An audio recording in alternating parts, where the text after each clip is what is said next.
Hey, everybody. Thanks for joining us on this Wednesday, May 13th. I'm CJ LeMaster, your lead investigative reporter and your host for the WLBT Plus Digital News Desk update. Hope you're doing well on this hump day. Got several of you watching right now on our Facebook and YouTube live streams, also on our OTT platforms. Thanks for taking time out of your day to spend it with us. We got a lot of stories we want to get to first. Of course, some breaking news from yesterday and things that we're still trying to find out at this point. But here's what we can tell you. Dan Fordyce, the son of the late former governor Kirk Fordyce, killed in a plane crash in Louisiana yesterday. Authorities say that he was piloting a single-engine plane when it crashed near the Vicksburg-Tallulah Regional Airport. That's in Madison Parish. It's believed that the Charlotte's Chariot 2 plane is the one he was flying when he crashed.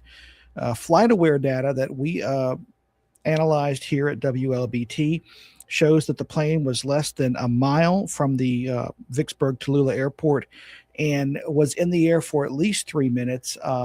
Only 3 minutes was captured, but it didn't capture his takeoff. So a lot of times those private planes, when they're taking off from airports like that and those signals are picked up, they could be intermittent. So we're not sure how long he was in the air for, but we do.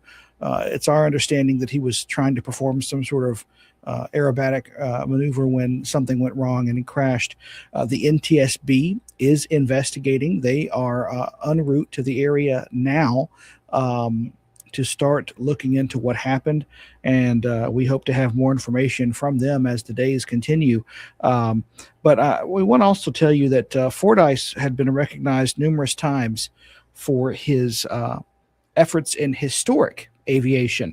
In 2021, the former U.S. Army and Mississippi National Guard member received the American Spirit Medallion from the National World War II Museum in New Orleans for his role in founding 2 nonprofits to honor veterans and active duty service members. WLBT featured Fordyce in a 2010 report in which he displayed a restored P-51 fighter known as Charlotte's Chariot 2. He painted and named the plane in honor of World War II aviator Kerry Salter. He's good first-class people. They've done a lot for the community, for the state. Can't say enough good things about them. There's still more questions than answers when it comes to what actually caused the crash. Federal agencies are handling the investigation. And again, we don't know exactly what went wrong during that crash that resulted in this. But of course, we will continue to follow up. We now know more information about what led to a fire at a Jackson storage facility. You probably saw it if you were driving out yesterday afternoon in the Highway 80 area. Suspect arrested by police, appearing before a judge this morning. Now, the Jackson Fire Department says Maisha Nelson is charged with 2 counts of arson. She's accused of setting fire to the Jackson self-storage on Highway 80 yesterday afternoon. During her court appearance today, it was determined Nelson and her girlfriend got into an argument at their storage unit. That led to the fire. That's according to investigators with JFD. They say she confessed to starting it. Her bond today set at $25,000. No injuries reported in that fire. Well, a Florence school bus driver who spent decades bringing joy to children as Santa Claus is recovering today after he was badly injured in a traffic accident. Buddy Cooper was wrapping up his morning bus route Monday for the Rankin County School District when his bus collided with an 18-wheeler on Highway 49 near Eagle Post Road in Florence. No children were on the bus at the time, but Cooper was badly injured and rushed to a hospital. His son says his long-term mobility is now a major concern. The community he's served for all these years as both a bus driver and one of Santa's helpers, now showering his family with messages, calls, and prayers. I can't name everybody that's messaged me, but it's been constant throughout the night. And you're not bothering me with messages. I'm trying to get back to everybody as I can, but we do appreciate it. He told me today, he said, you don't really realize what impact your actions have until something like this happens and people come out. We really lean on our faith, and we've leaned on Jesus in this time. Because I know you've been smooth. If you would like to help Cooper, you can donate blood in his name at Mississippi Blood Services. Well, the Mississippi Emergency Management Agency is continuing damage assessments as cleanup efforts come along in southwest Mississippi following last week's tornadoes. MEMA has received reports of damage to more than 400 homes, 403 to be precise, and 21 businesses statewide so far. More than 280 of those homes were damaged in Lincoln County alone. MEMA says all roads in Lincoln County have now been cleared of debris. Power companies continue to shut roads down as needed to restore power, though.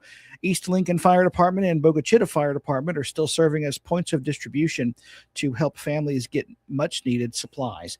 And starting today, the Mississippi Department of Health is providing free Tdap vaccinations and birth certificates. Now, those are for residents impacted during last week's tornadoes in Lincoln, Lamar, and Franklin counties. Residents and first responders ages 19 or older in the impacted area can receive the Tdap vaccine at no cost and regardless of insurance status. The State Department of Health mobile unit is located at the Lincoln County Safe Room.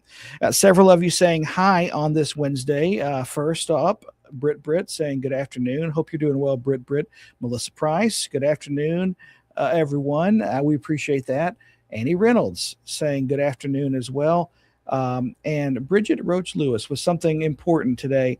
Wonderful Wednesday. Give every day the chance to become the most beautiful day in your life. That is certainly true. Thank you so much for that, Bridget. Miss Brenda Hayes out at Mendenhall saying good afternoon from there. Hope you're doing well, Miss Brenda. I got to get out there at some point. Every time I remember a long time ago, I went to some really good burger place in Mendenhall. It may not even exist anymore, but my goodness, I remember it was good. And that says something because just next door in McGee, you got Zips, and the Zip Burger over there is phenomenal. Some good food in Simpson County, I can tell you that. Speaking of food, we want to tell you about this story for those of you, especially if you know anybody, you live in Vicksburg area, you live in Warren County, you know people who live there. Children in Vicksburg and Warren County can once again get free meals this summer. The Vicksburg Warren School District is bringing back its summer food service program. Anyone in the county under the age of 19 can participate.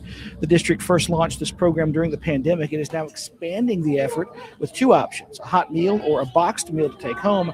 The school district is hoping to reach as many families as possible. From that point on, we really saw the need in the summertime. What can we do to help out families? So this year, we're kind of doing it multifaceted. We've got a hot meal program and then a box program. And so we're hoping that by diversifying a little bit, we can get maximum participation and help out as many families as we can. Now, those meals will be offered during the month of June, but you must register online and ahead of time by May 27th. And that is all the time we have for this edition of the WLBT Plus Digital News Desk Update on your Wednesday, your hump day. Thank you so much for watching. Again, for everyone here at WLBT, I'm CJ LeMaster, your lead investigative reporter and your host each weekday for this update. Your first alert weather team will be in here at 2:30 to give you an idea of what the rest of your week will have in store. Possible 90-degree temperatures. That's If you like warm weather, hey, that's a good thing, right? I personally like it cooler, and I think I'm in the minority sometimes, but that's okay. Also, at 4 o'clock, our early evening newscasts begin, both on air and online. Again, thanks to everyone for watching, and we'll see you back here tomorrow.